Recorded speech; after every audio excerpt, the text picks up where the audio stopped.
weet wat jy ervaar en hoe jy voel nie. Jy alleen is in jou skoene.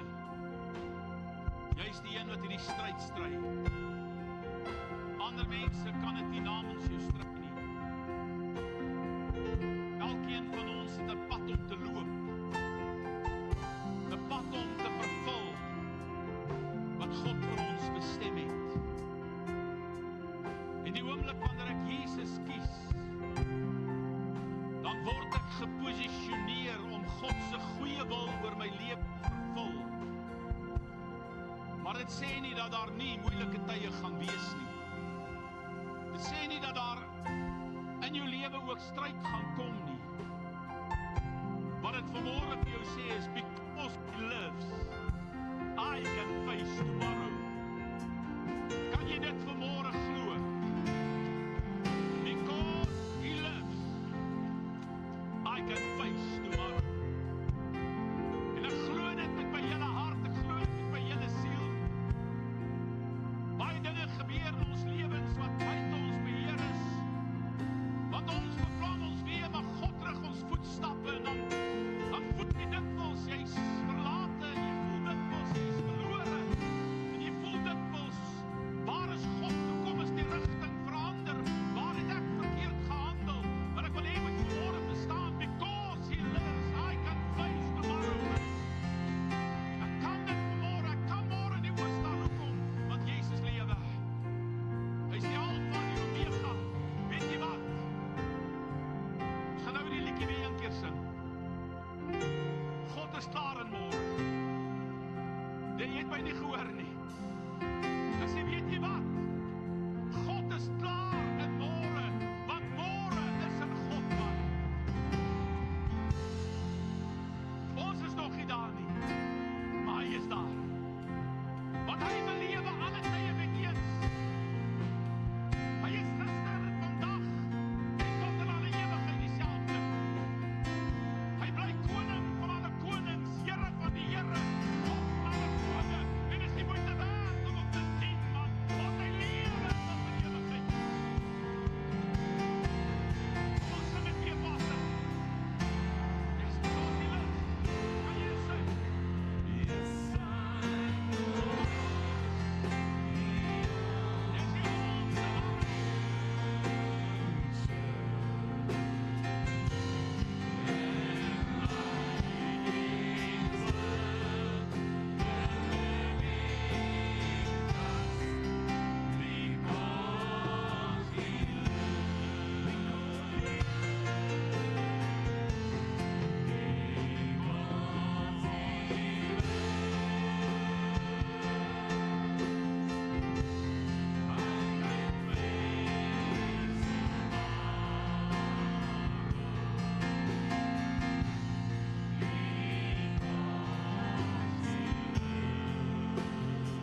die angel van die dood is die sonde.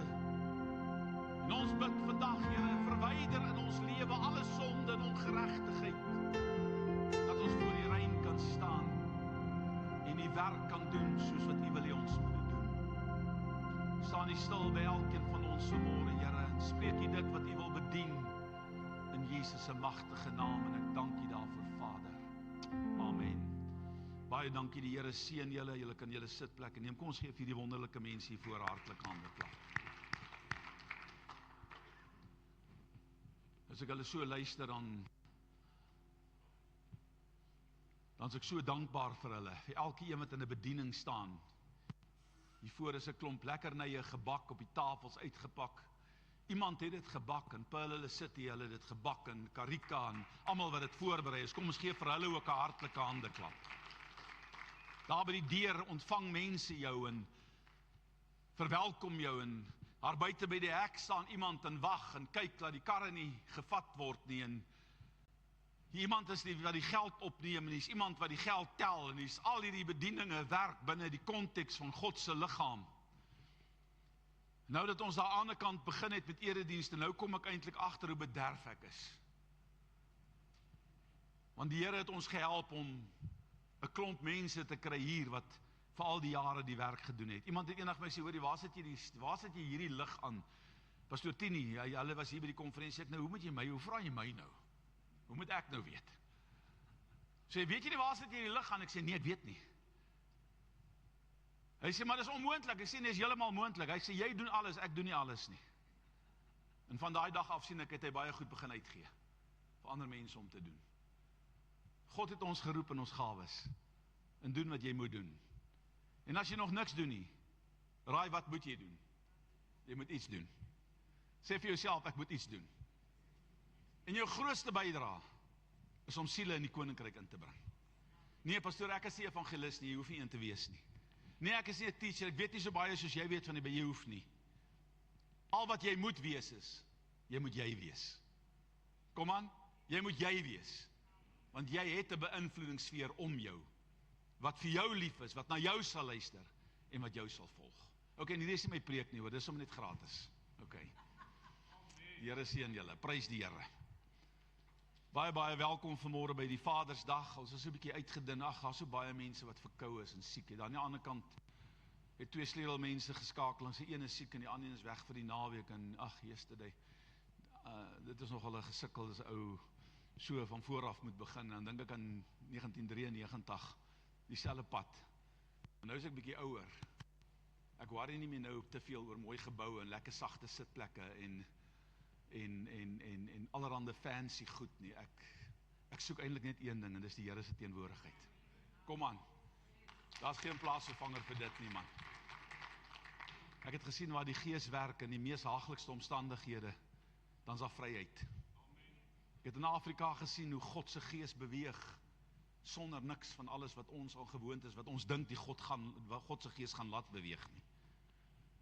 Maar ek wil jy moet vanmôre verstaan, God is waar sy kinders is, en hy is hier, en ek eer die Here daarvoor. So baie hartlik welkom, en al die papas vanmôre, mag die Here julle ryklik seën.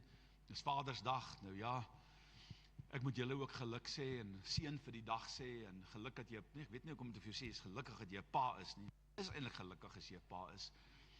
Ons die afgelope 3 naweke daar by ons, het ons besig om 'n nuwe heining op te sit, om die 4 pitbull terriers by mekaar uit te hou, want hulle is lief vir mense, maar hulle is nie baie lief vir ander honde nie, en hulle raak kwaad vir mekaar, en so ons moet hulle skei met 'n heining, en ek het gedink, het gaan 1 Saterdag van ons klaar, en toe vat het sommer nou 'n klomp Saterdag, nou Maarten het gister kom help, en ag, en staan werk my seuns daar saam met ons, en ek dink, Here, hoe bevoorreg is ek nie om my kinders hier om my te hê nie. Kom aan, hoe bevoorreg is ek nie om my kinders hier om my te hê nie. Dis lekker om so saam met hulle te werk. Ja, ek steek 'n bietjie lui weg, dat hulle die meeste werk doen, maar dis ook goed. So, my beurt is, hulle beurt, ek het my beurt gehad. Prys die Here. So hartlik welkom almal van julle, mag die Here julle seën. Ek gaan vanmôre met die paas praat, maar ek gaan eintlik met almal praat. En ek wil vanmôre vir jou 'n woord gee vir Suid-Afrika. Ek kan nie wegkom die afgelope tyd van dit af nie. Ek is, waar ek beweeg, is God se Gees besig om my te dryf met betrekking tot dit, en dit mag jou dalk vanmôre verveel. Ek is nie baie bekommerd oor wat jy dink nie, ek is bekommerd oor wat God wil hê jy moet weet, en dis my meer belangrik. Jy weet, die kerk het so geneig geraak om bedien te word binne die konteks van ons eie behoeftes, wat God vir my kan doen, wat God vir my moet doen, maar wat kan jy vir God doen? En dis die mees belangrikste vraag, wat kan jy vir God doen? En dis hoekom ek wil hê jy moet vanmôre afslaan op dit, wat die Here met ons wil deel, en waar die Here ons wil vorentoe vat. Baie, baie dankie, nou kan ek sien hiervoor, prys die Here man. Ek weet nie hoe dit nou gebeur nie, maar dit het nou vinnig gebeur. Prys die Here. Die lig gaan aan. OK. So mag die Here julle ryklik seën so in die woord. Kom ons blaai na die boek van Haggai. Nou, as jy hom nie kry nie, moenie bekommerd wees, hy is in die Bybel. Moeilike boekie om te vind. Net so eentjie hier voor Matteus, dis daarom daarna, tussen Daniël en Matteus, Hosea, Joël, en dan gaan jy so 'n bietjie aan en kry jy Haggai. En ek gaan vir jou lees in die eerste hoofstuk vers 7 en 8. 2 skrifte saam.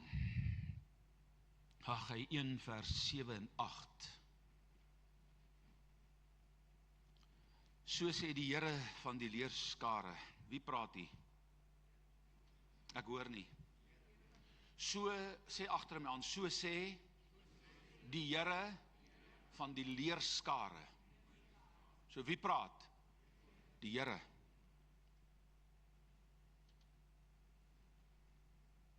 Gee ag op wat julle wedervaar het. Klim op die berg en bring hout aan en bou die huis.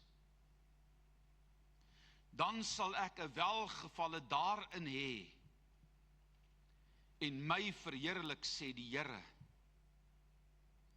Klim op die berg en bring hout aan en bou die huis. Dan sal ek 'n welgevalle daarin hê en my verheerlik, sê die Here. Terwyl ek nou hierdie skrif lees, toe dink ek nou onwillekeurig in die konteks van dit wat ek vanmôre met jou wil gaan praat oor hierdie gebedsberg hier agter, waar hierdie gemeente letterlik die hout aangedra het om 'n wandelpad teen daai berg op te bou, sodat ons bo die aangesig van die Here kon soek en letterlik oor Pretoria kon kyk van alle kante af en God se krag oor hierdie stad afbid. Dit het etlike weke geneem om my pad te bou, maar eventueel is dit gebou met jackhammers en hout en 'n klomp mense. En ek onthou in daardie tyd was om Lex Heinz hulle nog betrokke, om Lex was al in die 70, en dan draai van daardie hout aan om daardie wandelpad te bou. Vandag is dit verwaarloos. Die meeste van die pad, of 'n groot deel van die wandelpad is gebrand. Ons het dit elke jaar in stand gehou van hierdie gemeente af, tot daar net soveel kritiek was van buitekant af oor moorde wat op die berg plaasvind en geweld en misdaad en al hierdie dinge, dat daar 'n vrees ingeblaas was in die mense se lewens. En 1 Desember toe ek terugkom van vakansie af, toe sê hulle, jy moet hier dadelik stop, want die gaan mense hierop wat afgode aanbid en hulle aanbid afgode daarbo en ek weet nie wat alles nie. Toe sê ek, maak dit toe.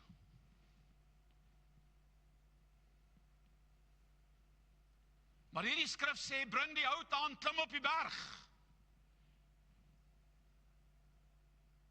en bou.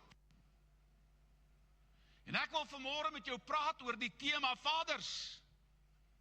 Dit is tyd om God se huis te herbou. Dit is tyd, papas, om God se huis te herbou. En hierdie boodskap is nie net vir hierdie mense nie. Hierdie boodskap, saam met die vorige boodskap wat ek hier gepreek het, is vir Suid-Afrika. Want ons is in 'n tyd waar hierdie land God magtig nodig het as ooit tevore.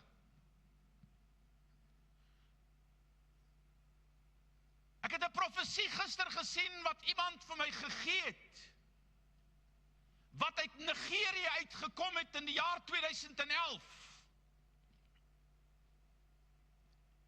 Om te sê, ek sien Suid-Afrika, terwyl ek van die suidpunt af noord loop, hoe dat iemand 'n klip in die water in die suidekant van Afrika gooi, en daar die waterringe uitkring tot bo in Afrika, deur die herlewing wat God in hierdie land wil doen. God staan gereed en hierdie boodskap het vanmôre 'n diepte, as jy dit gaan verstaan, en is nie Henry Nel se boodskap nie, kind van die Here, hierdie gedagte kom van 1999 af.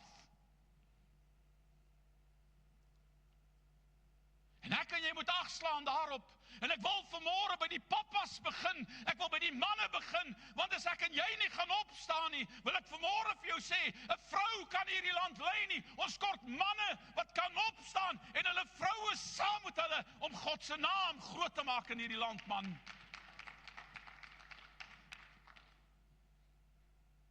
God soek sy vaders. Op 'n nasionale kalender is vandag uitgesit om eer te betoon aan al die pappas. En ek sê dis goed, ek het nie 'n probleem daarmee nie. Maar wat vir my baie meer belangrik is, wat ek en jy vanmôre moet verstaan, is dat ons as vaders ook vandag terdee moet besef dat ons grootste verantwoordelikheid as paas is om teenoor ons hemelse Vader eer te bewys. Daar's niks groter in 'n man se lewe as om God eerste te stel nie.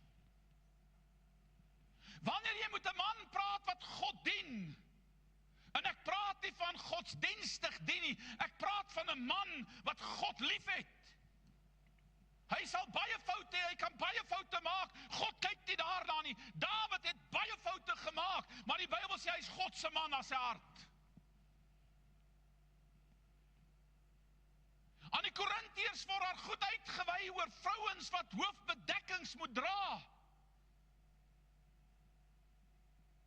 en nie toegelaat word om in die gemeente te bedien nie, maar die hoofrede daarvoor was, kind van die Here, en dit moet ek en jy verstaan, dat daar die vroue het opgestaan om God te dien, en die manne was afwesig, hulle het nie ingekom nie, en ek sien hier die probleem in die Afrika kerk. Ek het oral in Afrika bedien op baie plekke, kind van die Here. Tans die gemeente is vol vroue. Die biddiere is vol vroue. Maar die manne is afwesig. En in daardie tyd het Korintiëse vrouens so sterk na vore gekom, dat hulle eintlik die mans begin overrule het. En Paulus moes ingryp rondom dit. Dit gebeur nie altyd orals nie. So ek wil jy moet vanmôre verstaan, pappa, ek en jy het 'n verantwoordelikheid om my lewe aan God te gee, sodat God geëer kan word deur alles wat ek doen, man. Om op te staan en sy naam groot te maak. Die boek van Haggai spreek van 'n tyd in Israel se geskiedenis, en jy moet nou my volg vanmôre, want om dit te verstaan wat God vanmôre met my en jou wil deel, moet ek so 'n bietjie weet van wat hier aangaan. So hierdie boek van Haggai is geskrywe in 'n tyd in Israel se geskiedenis waar die land en die huise in die land en die tempel van God in die land, asook die hele ekonomie van die land verwoes was, omdat die vaders van die volk van God afvallig geword het. Die oomblik wanneer die leiers van 'n land, die oomblik wanneer die vaders van 'n volk God verlaat, moet jy maar weet daar kom probleme in 'n land. Want dan gaan die duiwel die opening vat en hy gaan verwoesting aanbring. En ons sien dit in Suid-Afrika, kind van die Here. Ons kan nie die nuwe regering vandag die blaam alleen gee nie. Dis die vorige era, die vorige mense, die vorige generasie wat God verlaat het. Hulle het weggedraai van die Here af. Vir 'n tydperk van 70 jaar lê die hele huis van Israel, lê die hele volk van Israel in pyn. Alles in daardie land is verwoes, is op hold gesit vir 'n tydperk van 70 jaar. Die situasie was kritiek. In Nehemia 1 vers 3 gee Hanani, Nehemia se broer, verslag oor hoe die toestande in Juda lyk. Hy beskryf die omstandighede in Israel aan Nehemia wat die skinker van die koning in sy paleis was. En hoor wat sê hy hier. Hulle woord wat hulle bring is nadat Nehemia vir hulle vra, hoe gaan dit met die mense daar? Hulle antwoord die oorgeblewenes wat vry gekom het uit die gevangenskap. Die oorblewenes wat vry gekom het uit die gevangenskap, daar in die provinsie verkeer in groot elende. Nou julle, hoe lyk groot elende? Wie van julle wil graag in groot elende bly? Kom aan, ek beslis nie, dankie. Maar hier sê hy, die oorblewenes het vrygekom uit die gevangenskap daar in die provinsie. Hulle verkeer in groot elende en in smaad. En die muur van Jerusalem lê stikkend en sy poorte is met vuur verbrand. Dis die prentjie wat hierdie manne van Nehemia skets. En Nehemia sien dit in sy gemoed en hy verstaan, dis chaos daar waar hy groot geword het. Hierdie nuus was so ontstellend, dat die Bybel sê Nehemia vir dae lank gevas en bid het en getreur het oor die toestand van sy volk.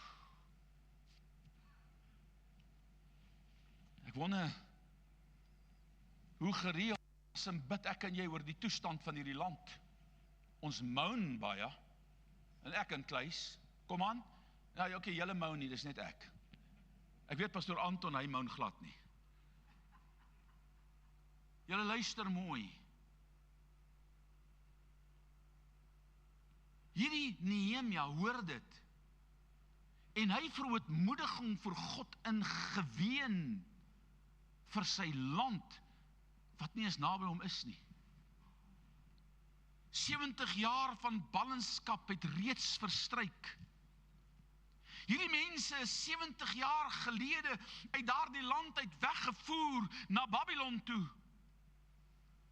En daar was geen restaurasie kon in Israel plaasvind gedurende hierdie 70 jaar nie. Daar het mense vry geraak. Daar het mense hulle hervestig. Maar na 70 jaar is dit chaos. Niks is herstel nie. Niks kom reg nie. Alles lyk verbrand, stikken. Niks werk nie. Dit klink nogal amper bekend, né? Kom aan. Ek ry vanmôre hier teen die paadjie langs die snelweg op. 'n Ou het tog al 'n redelike fris 4x4 nodig om deesdae net daar reguit te ry, hoor. Want jy weet, moet jy links van die pad, moet jy regs van die pad, moet jy links af van die pad af of regs in die bosse ry nie. Want die pad is net so sleg. Kom aan. En oral waar jy gaan, sien jy die tendens. Landpaal, ek wil hulle eintlik nou die dag afgeneem het. Hulle lyk soos 'n klomp soldate wat omgeval het. En net 'n paar maande terug het die stadsraad dit gaan optel, 'n nuwe oorhoofse drade gespan en in die koerant gebruik dat al die ligte brand. En 'n paar weke daarna, soep, onderste bo. Val die soldate weer. OK? Dis die chaos waarin ons sit. En ek en jy moet vanmôre agslaan op dit. So 70 jaar is daar die oorblysel binne in die land. Maar niks kan gebeur nie, geen restaurasie kan plaasvind nie, geen restaurasie vind plaas nie. Hoekom? Want is eenvoudig. Die antwoord is eenvoudig. Want hoor wat sê Jeremia 9 vers 10. En dis die rede. Want so sê die Here, wie praat hier? Die Here. As eers 70 jaar vir Babel. Met ander woorde, waar ek Babel toegelaat het om Israel te oorheers. Maar as eers 70 jaar verby is, sal ek 'n belofte op julle ag gee. En aan julle my goeie woord, sê sy goeie woord, vervul. Wat is hierdie goeie woord? Hy sê dit daar, om julle na hierdie plek toe terug te bring. So wat was God se plan wat na 70 jaar eers gaan realiseer? Dat die volk wat in ballingskap is, hulle wat weggevoer was, die oorblysel van hulle wat in ander lande gesit, in 'n ander land gesit het, dat hulle sal terugkom. Dis God se belofte. Dis God se goeie plan vir Israel. Israel se miskenning van God se koningskap en sy vaderskap oor hulle lei tot die absolute chaos wat daar in Israel geheers het. So met ander woorde, wie se skuld is die toestand in Israel? Dit is die vaders van daardie tyd se skuld. Hulle het nie die volk na God toe gebring nie, maar hulle het die volk van God af weggelei. Die hele volk is ontwortel. Die hele volk, almal se huise is afgebrand. Hulle plek van aanbidding is verwoes. En die mure van die stad is omgegooi. Daar is geen ekonomie nie. En armoede heers onder hierdie mense. Hulle sonde teenoor God maak die deure van vernietiging vir die duiwel oop. Nou julle, as dit die geval is, wat moet ons doen? Ons moet die deure wat die duiwel kan instap om Suid-Afrika verder te vernietig, moet ek en jy toemaak. Ons moet dit toemaak. Ons moet dit uitsorteer. Ons moet in die gaping gaan staan waaroor ek verlede week gepraat het. Ek word geroep kind van die Here om hierdie deure wat oopgemaak was deur mense, deur papas en mamas wat God nie wou dien nie. En julle, dis nie 'n gedagte wat ek net opmaak nie. Ek het groot geword. My pa en ma het die Here geken, hulle die Here, hulle het geweet van die Here en al hierdie goed. En weet jy wat doen hulle? En Sondag vir Sondag ry ons aan die plaas af en gaan ons dorp toe en dan laai hulle ons by die kerk af om Sondagskool toe te gaan. Dan ry my pa terug en dan nou as die Sondagskool verby is, dan kom my pa weer en kom laai hy ons op. Kom aan. Ek het 'n ouma en oupa gehad. Ek wonder of ek hulle een keer in my hele lewe in die kerk gesien het, behalwe by begrafnisse en troues. Kom aan. Ek het nog 'n ouma gehad, maar 'n oupa was dood, maar hierdie ouma, toe ek met daardie Kelly deel, en sy het 'n beroerte gehad, toe kon sy nie meer praat nie, en eendag toe sit ek met haar, en ek praat met haar, ek sê, ouma, jy moet jou lewe vir die Here reggee, want hierdie tannie was kwaai hoor. Sy het uit die konsentrasiekampe uitgekom. En toe ek vir haar sê, jy moet jou laat doop, jy moet jou lewe regkry, en sy kon nie meer praat nie, en al wat sy kon sê, sonnie, sissie, snonnie, sissie, snonnie. En toe ek vir haar dit sê, toe sê sy, dit klip hard vir my terug, in 'n aggressie, los my uit van dit.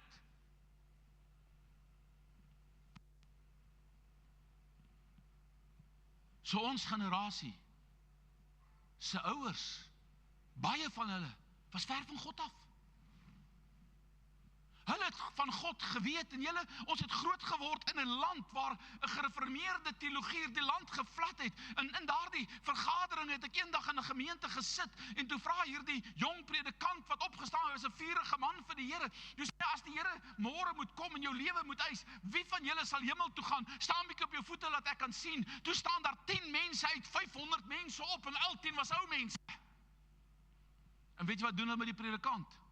Hulle fire hom na 3 maande en sê, jy het geen reg om vir mense te vra of jy hemel toe gaan of nie, wie is jy? En dit wat ek nou vir julle sê is die waarheid, ek sal sy naam ook vir julle gee. Jy sien, jy moet nie praat oor bekering nie, jy moet nie praat oor mense wat God moet dien nie. Jy is nou klein gedoop, jy is gered. Jy is binne die kerk ingelei. Mense, die Bybel sê, dis die kinders van Abraham, wat Abraham se kinders is, maar hulle wat in Abraham se geloof funksioneer. Nie na die vlees nie, maar na die gees. So luister baie mooi. Die Here wil vanmôre met my en jou iets deel. Hy wil hê jy moet hierdie boodskap vat, papa, en jy moet dit in jou hart gaan bære.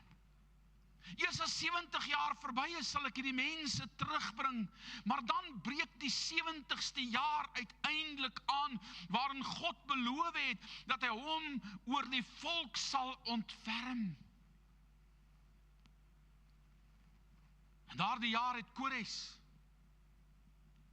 Babylon verower, en hy was 'n Persiese koning. En terwyl Belsasar uit die goue bekers van die tempel sy vrot wyn drink, hy gaan haal dit uit die skatkamers uit, wat sy pa Nebukadneser uitgehaal het toe die tempel verwoes was, 70 jaar voor dit. En hy sit daar met sy groot partytjie mense in hulle dronkenskap, en hulle drink wyn, en die volk gaan 'n oomblik verskyn, 'n vinger teen die muur, en hy skryf en hy tekel 'n vars in. En die Bybel sê, hy het wit geword soos 'n laken. Want almal het dit gesien, maar niemand het geweet wat dit beteken nie. En hulle gaan haal vir Daniël, en hulle lê dit uit. En hy sê vir Daniël, sê vir my wat daar staan, en jy kan die helfte van my koninkryk hou. En Daniël sê vir hom, ek het nie jou koninkryk nodig nie, maar God het jou geweeg en jou te lig bevind. Vannag nog sal jy geoverroel word. En in daardie nag, toe breek Kores in, wat geprofeteer was by sy naam in die boek van Jesaja, kind van God, 157 jaar voor daardie gebeurtenis. God het sy naam geroep in Jesaja oor die 150 jaar voor dit, en gesê, gaan 'n man opstaan wat julle gaan verlos. Is dit nie God nie? En toe Kores dit sien, ja, gee vir die Here hande klap, want sy woord is wragtig waar. En toe Kores hierdie woord sien, toe weet hy, God het my, want hy sê dit, God het my gekies. En weet jy wat, die Bybel noem homself die gesalfde. Hy noem God se gesalfde. Want hy het hom bestem vir 'n werk. En 150 jaar voor dit word Kores geroep, en 70 jaar na die ballingskap is Kores op die toneel.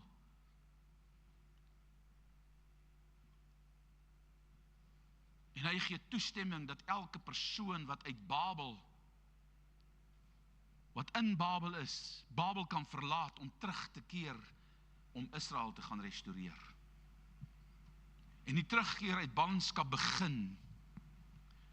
Voor die ballingskap sê God in Jeremia 31 vers 21 vir die volk, vir die leiers: rig vir jou mylpale op. Maak vir jou padwysers. Let op die groot pad. Kom terug, o jonkvrou. Ek het hierdie skrif, ek is oortuig daarvan, was in 2010, was ons jaarthema vir daai jaar, en ek verstaan vandag hoekom, ek het dit nie daai tyd verstaan nie. En in daardie tyd het die Here gesê, rig vir jou mylpale op, maak vir jou padwysers, sodat jy die groot pad waarheen jy getrek het na Babel toe, terug kan vind, om terug te kom na 70 jaar, na die plek waar jy moet wees. En daardie Desember maand, het die Here met my gepraat en vir my gesê, Henry, rig vir jou mylpale op, sit vir jou padwysers uit, sodat wanneer jy terugkom, jy sal weet, wat die pad is om te loop, om by Israel uit te kom.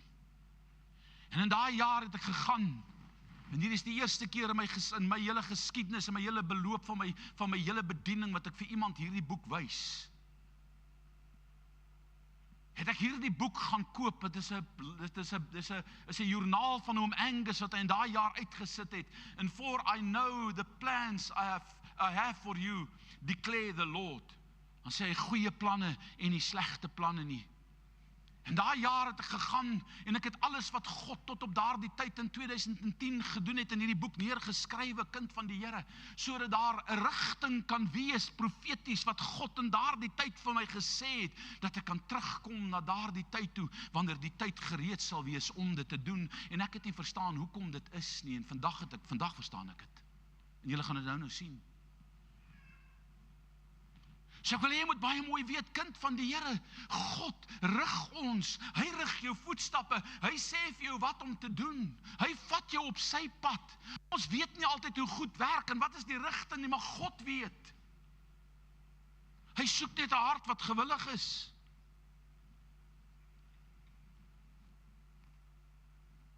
Ek wil hê jy moet oplet vanmôre, wat is Kores se opdrag? Hier staan hierdie vreemde koning van Persië. Hy neem Babylon oor. En hy begin regeer. Hoor wat sê in Esdra 1 vers 1 tot 4. So sê Kores, die koning van Persië, die Here, die God van die hemel, het aan my al die koninkryke van die aarde gegee. En hy het my bevel gegee, om vir hom 'n huis te bou in Jerusalem, wat in Juda is. Wie onder julle aan sy volk behoort, mag optrek na Jerusalem, wat in Juda is.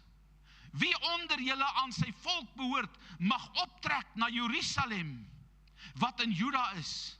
En die huis van die Here, die God van Israel, wat moet hulle doen?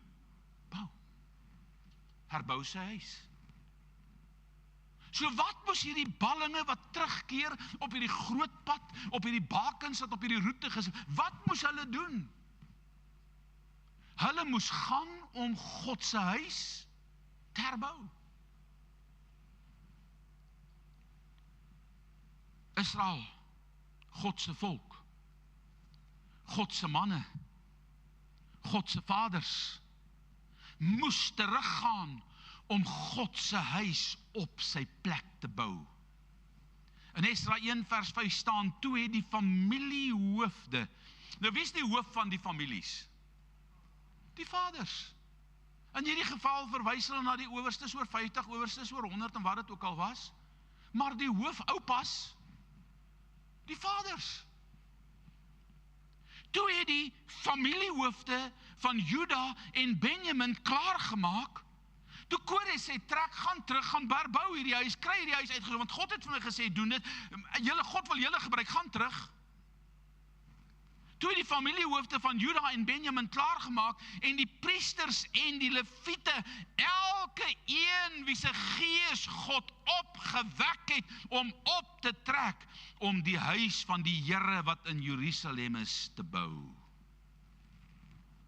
Die ballinge keer terug, en in Esdra 2 vers 1 sien ons, dat elke een terugkeer na sy eie stad. So nou kom hulle terug uit ballingskap uit, waar gaan hulle heen?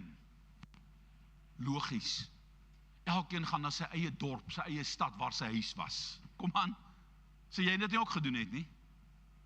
En dis nie 'n probleem nie. Want waar sou hy bly?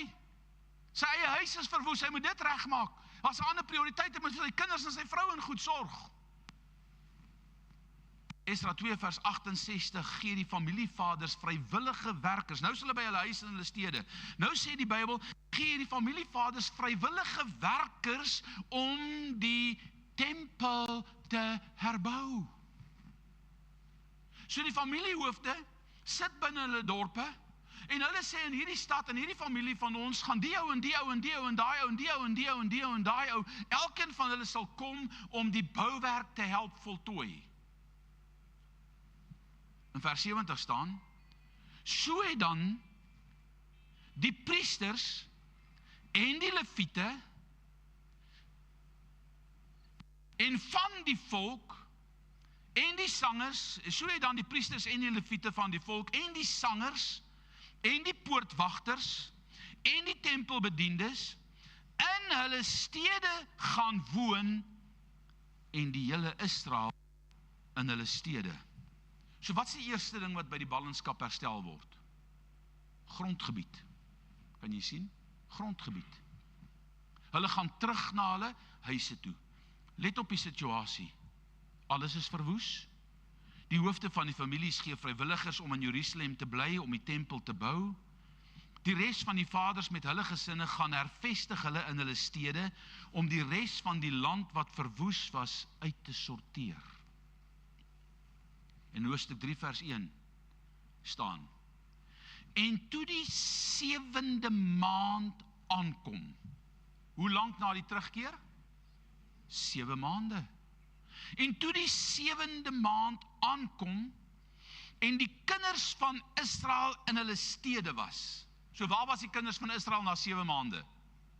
Kom aan, julle moet saam met my gaan, moet my nie verloor nie. In hulle stede, in hulle huise. Okay? En toe die 7de maand aankom en die kinders van Israel in die stede was, het die volk, hoe? Ek hoor nie. Wie is so 'n man? Die volk. Het die volk, God se nasie, God se mense, het die volk, hoe? Soos een man, met ander woorde eendragtig, waar by mekaar gekom? In Jerusalem. So wat gebeur met hulle wat op die platteland bly en in die dorpe en die stede? Daar kom 'n dag na 7 maande, waar hulle optrek, en ek neem aan, dit was 'n groot fees van die Here, om by mekaar te kom in Jerusalem, kind van die Here. Hulle rig, wat doen hulle toe? Die Bybel sê, hulle rig, die eerste ding wat hulle doen is, hulle rig die fondasies van die altaar op sy plek op. Hulle bring ten spyte van vrees vir die ander volke rondom hulle brandoffers en hulle offer aan God op daardie altaar wat nuut gebou was. Hulle hou die hittefees en die ander voorgeskrewe feeste. Maar let op vers 3, Hoofstuk 3 vers 6. En van die dag van die 7de maand af, hoe lank daarna? 7 maande, van die dag van die 7de maand af, het hulle begin om brandoffers aan die Here te bring, alhoewel, dis die sleutel, die fundament van die tempel van die Here, ek hoor nie, is julle nog by my? So 7 maande na hulle terugkeer, nadat hulle in hulle huise kom, het hulle tyd gehad om hulle eie huise woonbaar te maak, en in die 7de maand kom hulle by mekaar om brandoffers te bring, om hierdie altaar te herbou, en brandoffers daar om te bring, om die hittefees te hou.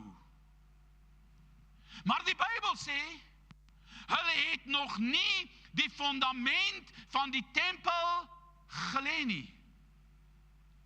Wat was die opdrag van Korag?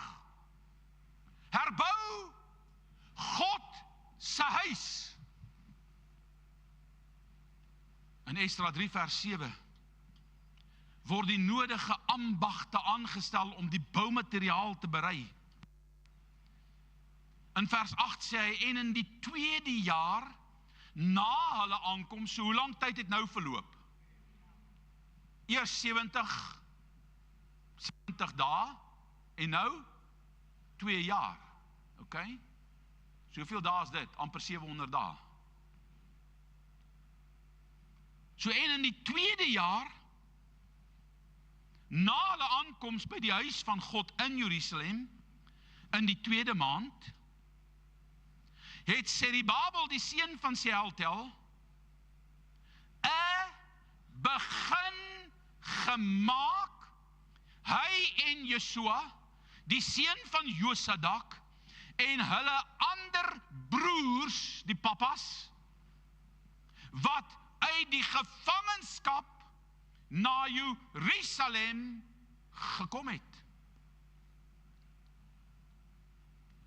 So hoe lank vat hulle om te begin om die tempel te herbou? Eerste 70 dae sit hulle die altaar op, bring brandoffers, bring dit. Hoe lank vat hulle? Dan is daar 'n interim tyd om al die boumateriaal bymekaar te maak en alles te bring wat daar nodig is. In 2 jaar verloop en nou begin hulle om die tempel te herbou. Maar kyk wat gebeur. Israel maak 'n begin met die herbou van God se huis in die 2de jaar na hulle aankoms in die regeringstyd van Kores. Maar dan probeer Satan hierdie werk stop. Esdra 4 vers 1. En toe die teestanders van Juda en Benjamin hoor dat die ballinge 'n tempel bou vir die Here, die God van Israel, het hulle die volk van Juda se hande laat verslap. En hulle afgeskrik, is julle by Esdra 4 vers 1? En hulle afgeskrik om wat te doen? Om nie te bou nie. So wat doen die duiwel? Wat doen die duiwel? Kom julle, is julle hier? Julle moet hierdie boodskap huis toe vat. Die duiwel probeer die bouprojek in die tempel stop. Eenvoudig soos dit. En hoe doen hy dit? Hy laat die hande van die werkers verslap. Luister mooi. En hulle het die raadgewers teen hulle gehuur om hierdie plan te verydel. Al die dae van Kores. Het Kores die tempel gesien nadat hy klaar gebou is? Nee. Want hoor wat sê die volgende sin. En die koning van Persië, tot op die regering van Darius, die koning van Persië. Dis ongelooflik insiggewend. In daai een sin wat staan daar. En jy gaan dit nie sien op die face value hier nie, want jy gaan dit nie weet nie. Tensy jy dit gaan ondersoek. Daar's 'n tydperk van 16 jaar. Hoe lank? Nadat Kores, nadat hulle teruggegaan het, nadat Kores die opdrag gegee het, hulle teruggekom het, die altaar herbou het, die tempel se fondasies begin lê het, hulle afgeskrik was, hulle hande verslap was, en 16 jaar verloop. tot op die regering van Darius, om hierdie tempel te bou. Nou, hoe lank wil mense vat? So kan jy sien, dis 'n verloop van 16 jaar. Vir 16 jaar word die bouwerk vertraag. In 2010 het die Here vir my gesê, skryf alles neer, sodat jy kan weet, wat is die pad wat jy moet vat om terug te kom. Wat se jaar is ons nou in? Hoeveel jaar is dit? Ek hoor nie. Ek sit Vrydag daar,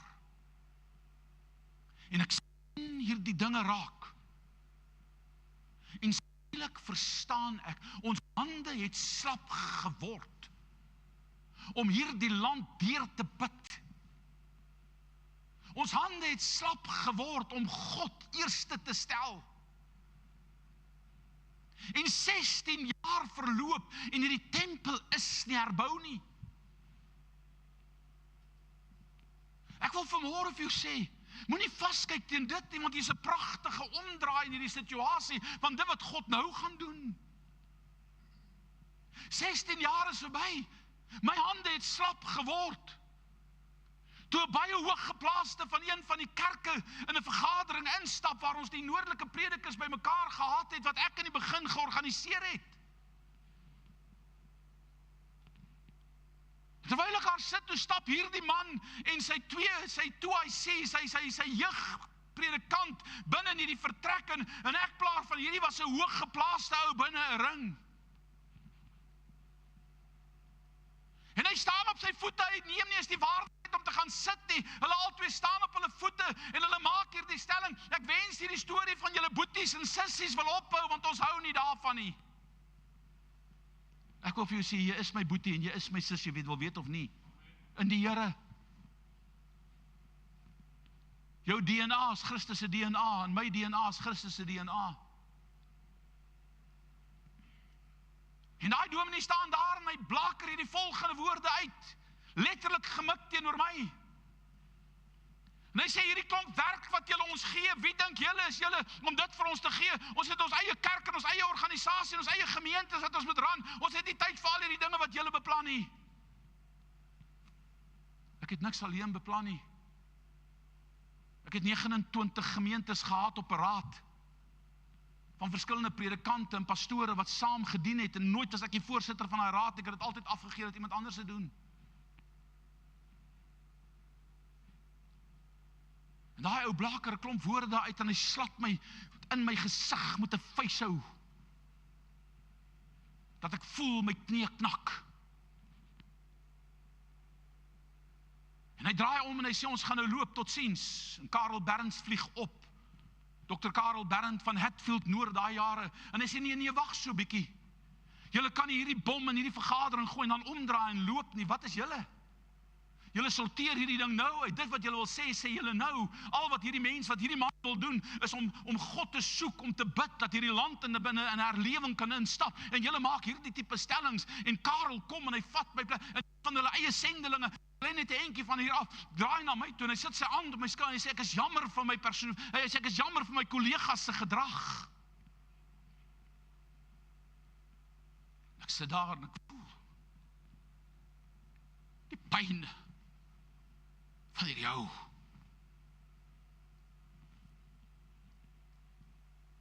En 16 jaar gaan verby, en is herlewing in die noorde gestaak.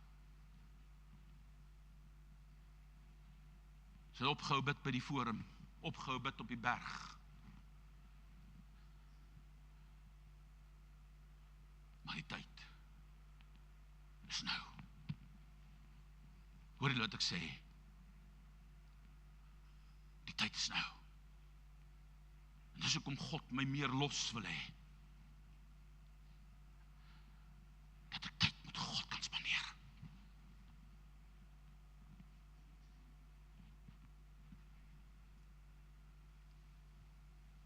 In Efesiërs, die 3de hoofstuk, sê vers 21, aan God die heerlikheid in die gemeente. As die heerlikheid van God nie in elke gemeente in hierdie land gaan terugkeer nie, sal ons nie hierdie land gered kry nie. Hoor jy wat ek sê? Dis nie my verantwoordelikheid om 'n ander gemeente daar te kry nie. Dis ons verantwoordelikheid om 'n spark te ignite. Want 'n klein vuurtjie steek 'n groot hoop hout aan die brand.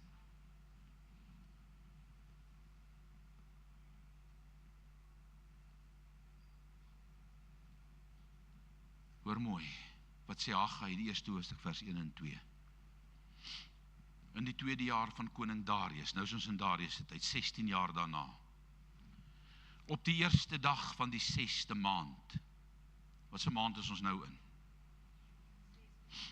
Het die woord van die Here deur die diens van die profeet Haggai gekom tot Zerubabel, die seun van Sealtiel, die goewerneur van Juda en Joshua, die seun van Josedak, die hoëpriester, en gesê, so spreek die Here. Hierdie volk sê, God sê, wat sê die volk? Wat sê die volk? Wat sê ek en jy in Suid-Afrika?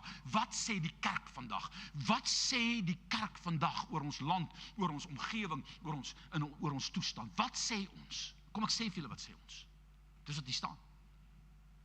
Nog het die tyd nie gekom, die tyd dat die huis van die Here gebou moet word nie.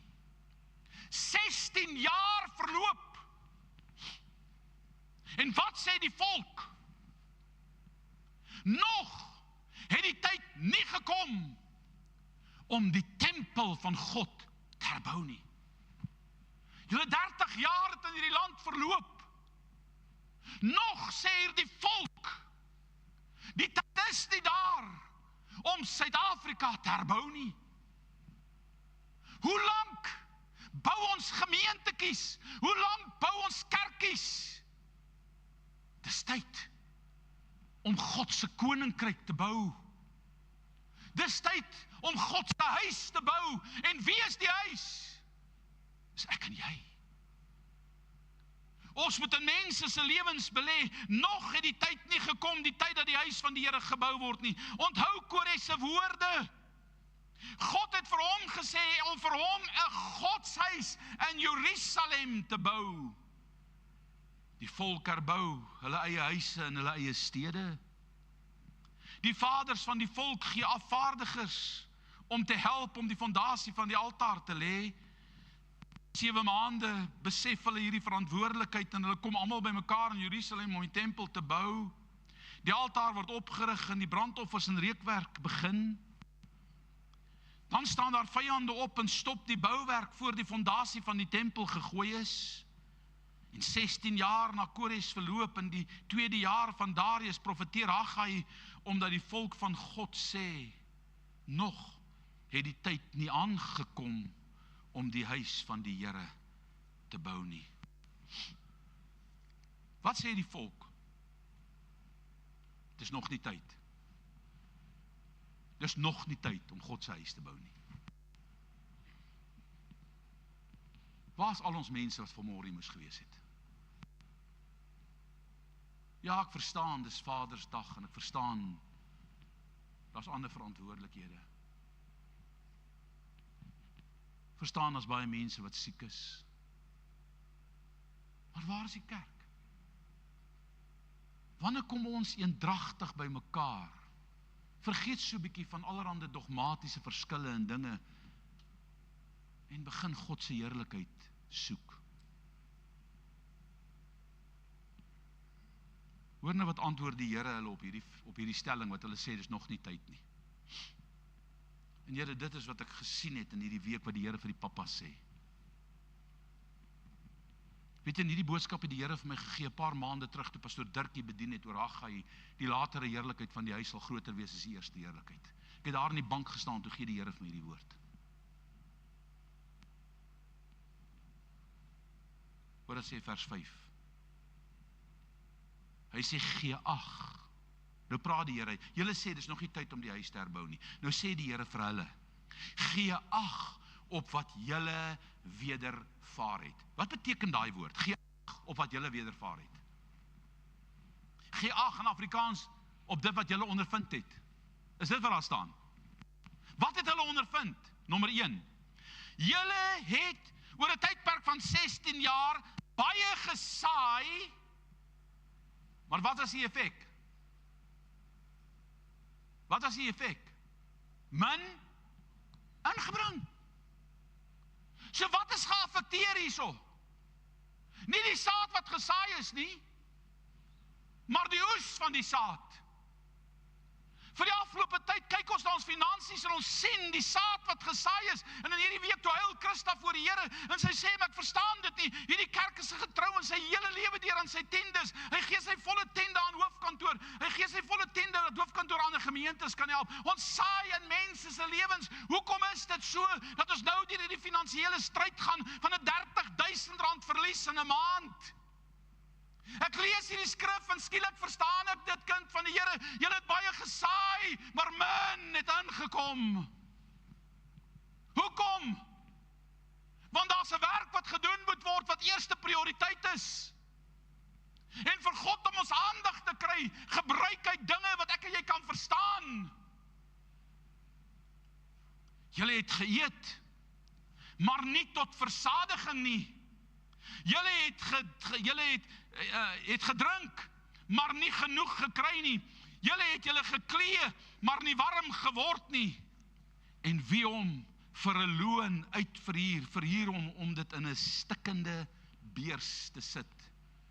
Jy maak geld, jy verhuur jouself, jy het 'n besigheid, jy lewer 'n diens.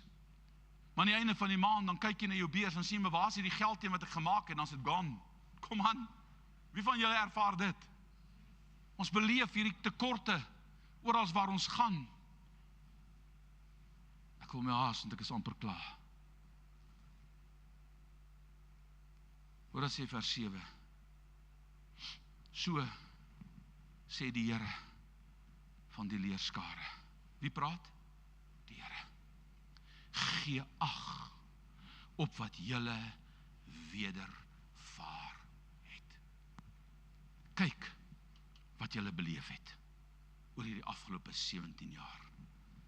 Nou wil ek vir jou lees vers 8 tot 11. Klim op die berg en bring hout aan. En wat moet hulle doen? Bou die huis. Sê God nou vir ons moet wie op die berg klim en die gebedsberg bou? Nee, dis nie wat hier staan nie. God sê begin met die bouwerk aan God se huis. Begin met die bouwerk aan God se huis. Hier gaan 'n disippelskapskool hier aangebied word binnekort. Ek weet nie of hy datum al, is hy datum op die bord gewees, pastor? Wat is hy datum? 5de van Julie. Ek wil vir jou vra, moet dit nie mis nie. Nee, maar pastoor, dis nie veilig om te ry nie. Dis aand, ons is bang, is koud. Ek wil vir jou vra, vertrou God. Vertrou God. Maar kom, want hierdie huise wat hier sit, hierdie huis van God wat hier sit, moet toegerus word. Klim op die berg en bring hout aan. Miskien eendag sal iemand weer die gebedsberg bou. Ek sal die Here dank as dit so is. Dan sal ek 'n welgevalle daarin hê en my verheerlik, sê die Here. So wanneer gaan God hom verheerlik en 'n welgevalle in ons hê? Wanneer ons sy huis begin bou. Hoor mooi. Julle het uitgesien na baie en kyk, dit het min geword. En julle het dit in die huise gebring, maar ek het dit weggeblaas. Waarom spreek die Here van die leerskare terwille van my huis wat in pyn lê? Terwyl elke een van julle, wat doen hulle? Wat doen elkeen van ons? Ek weet nie, is dit daar op die bord? Daar is 'n bietjie dubbel skerm daar, ek weet nie wat daar aangaan nie. Is hy ook so? Hier is hy mooi. Terwille van my huis, nee, sit hom maar weer vir my hier op. terwille van my huis, wat doen? In pyn lê, terwyl elkeen van julle vir sy, so wat is die prioriteite na 16 jaar in die volk se lewe? Wat se skuif het plaasgekom, 70 dae toe hulle gekom het, in die teestand gekom het, en 16 jaar verloop het, wat was die verskywing in daai mense se harte wat plaasgevind het? Van God se huis, na jou eie huis.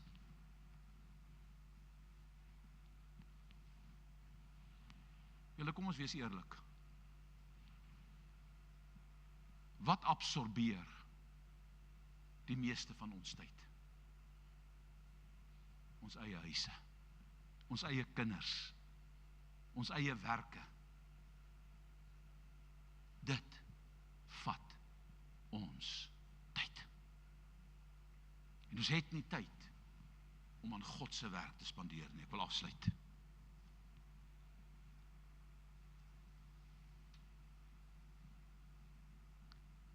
En ek het droogte oor die land geroep. Vers 11, en oor die berge,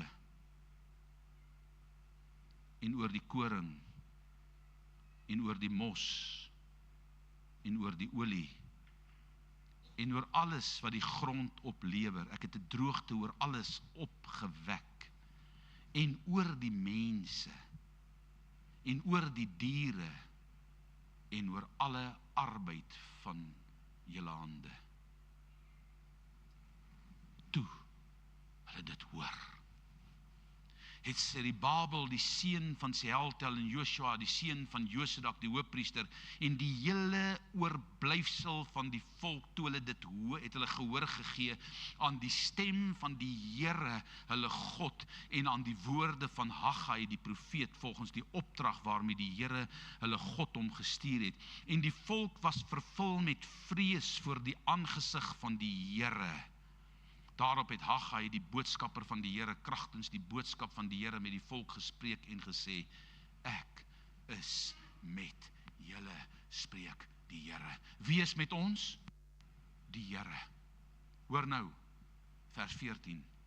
En die Here het die gees van Serubabel, en die Here het die gees van Sealtiel, die goewerneur van Juda, en die gees van Joshua, die seun van Josedak, en hoofpriester, en die gees van die hele oorblyfsel van die volk opgewek. En toe het hulle gekom, en toe het hulle gekom, en toe het hulle gekom. Wie het gekom? Almal. Om wat te doen? Om die werk te begin aan die huis van die Here van die leerskare.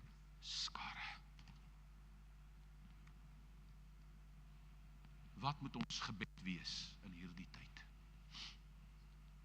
Here, wek die gees van die geestelike leiers op. Wek die gees van die geredde politieke leiers op. Wek die gees van die gemeentelede op. Wek die gees van alle gelowiges in Suid-Afrika op. Met een spesifieke fokus. Herbou sy huis. Verstaan ek. Die laaste week van April verlede jaar het 3 mense by my gekom oor die boodskap van die koninkryk, 3 of 4, binne 'n kwessie van 2 weke. Mense wat nie meer in die gemeente is nie, van hulle is. En vir my gesê, Pastor Henry, wil jy nie asseblief weer die koninkryksreeks aanbied? Ons het nodig om dit weer te hoor nie.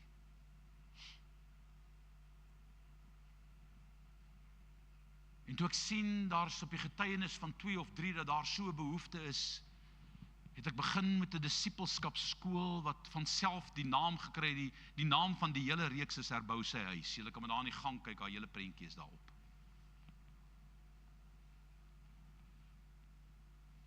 En terwyl ek in hierdie week deur hierdie goed krap, toe sien ek het in 2011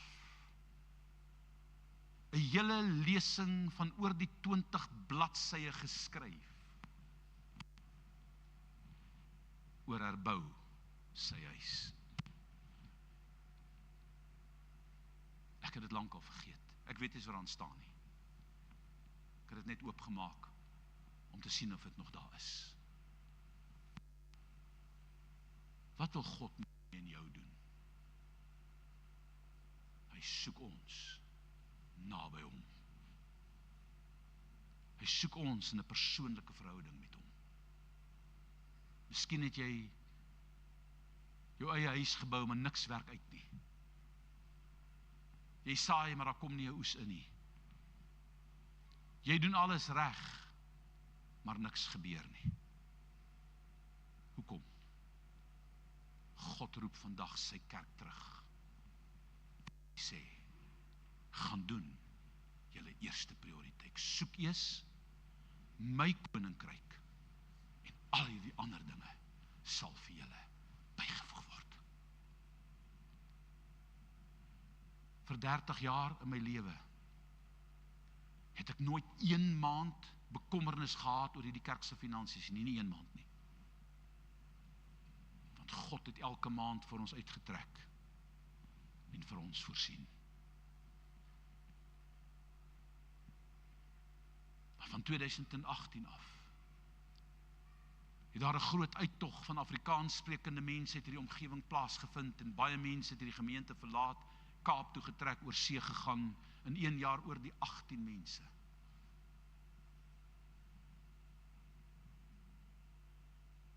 Al wat ek weet is, U is hier, die oorblyfsel. En God sê, begin bou. So ek wil jou vra vanmôre, is daar iemand in hierdie kerk wat sê, pastoor, ek verstaan vandag, ek moet God se huis eerste stel. Is daar so iemand wat op sy voete wil staan en sê, ek sê vandag, Here, ek verstaan dit, ek moet God se huis eerste stel.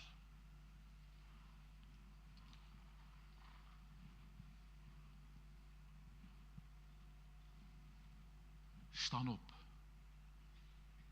As jy wakker word in die nag, ek sê dit vir myself ook, en bid. As jy nie kan opstaan nie, as almal in jou huis gaan slaap het, gaan spandeer tyd met God. Maar die Here roep vanmôre elke pappa om verantwoordelikheid te vat vir sy huis. Sodat ek en jy die heerlikheid van God in hierdie kerk kan sien. En daarna verlang ek. Ek gaan afsluit, terwyl ek jou gaan opdra na die Here. En as julle uitstap, die kinderkerk is daar buite met 'n klein geskenkie wat hulle vir die pappas wil gee. So vat asseblief vir julle een. Sê ook aan die kinderkerk baie dankie vir alles wat hulle altyd vir ons doen. Die Here seën hulle. En terwyl ek bid, wil ek hê jy moet saam met my bid. Here, wek die gees van die geestelike leiers op en van die volk om God se huis te bou. Kan ons dit bid vanmôre? Daar waar jy bid dit soms, terwyl ek dit bid, sommer hardop, daar waar jy is, bid dit hardop voor die Here. As jy nie hardop kan bid, bid dit sag. Vader, ek kom in Jesus se naam. En Here, 16 jaar het verloop na hierdie opdrag van die tempel wat herbou moes word. En in daardie 16 jaar was baie gesaai en min is geoes. Hulle het aangetrek, maar nie warm geword nie. Hulle het gedrink, maar nie versadig geword nie. Geëet en nie versadig geword nie. Gedrink en nie genoeg gekry nie. Die opbrengs in die geestelike sfeer het agterweeg gebly, omdat Hemelse Vader, die volk se gees, nie hulle verantwoordelikheid nagekom het nie. En vandag staan ons op ons voete, Here, en ek wil bid, dat U ons sal help om hierdie boodskap ter harte te neem. En Here, ook so die leierskap binne hierdie gemeente dit sal verstaan, dat ons fokus moet heel eerste wees, om God se huis te bou. Sal U Hemelse Vader deurbreek in ons midde, Sal U vanmôre, Here, vir pastoor Dirk wat die boodskap hierna gaan bring, seën. Sal U, Here, hulle wat inkom in die Engelse diens ook genade gee, en sal U ook tot hulle harte spreek. En bereik U net U goddelike doel in elkeen van ons se lewe. Baie dankie vir almal wat vanmôre besef. Ons volk moet terugkeer na die Here. Ons moet God se tempel, God se huis, my lewe voor God begin uitsorteer en dit bou in Jesus se naam. Wek U, Here, my gees op om U te soek. Wek U almal in hierdie kerk op se gees, Here, om U te soek. Wek U elke geestelike leier in Suid-Afrika se gees op om U te soek. Wek U elke politikus wat U ken se gees op om na U te soek, en selfs hulle wat U nie ken nie. Bring hierdie volk terug, Here, aan U voete. Dan sal ons die heerlikheid van die Here in die latere huis sien, wat groter sal wees as die eerste heerlikheid. En Here, terwyl ek dit bid, dink ek nou net daaraan, hoe wonderlik sal dit nie wees as hier die reënboognasie in een oomblik saam staan, God hulle koning is, en elkeen in sy eie plek, hoedanigheid, gawes en talente, Here, sal funksioneer om hierdie land te herbou, omdat hulle God se huis eerste gestel het nie. Sal U ons help, Here, in Jesus se naam, en ek dank U daarvoor, Vader. Amen. Mag die Here jou seën, gaan in sy vrede en sy liefde, en wat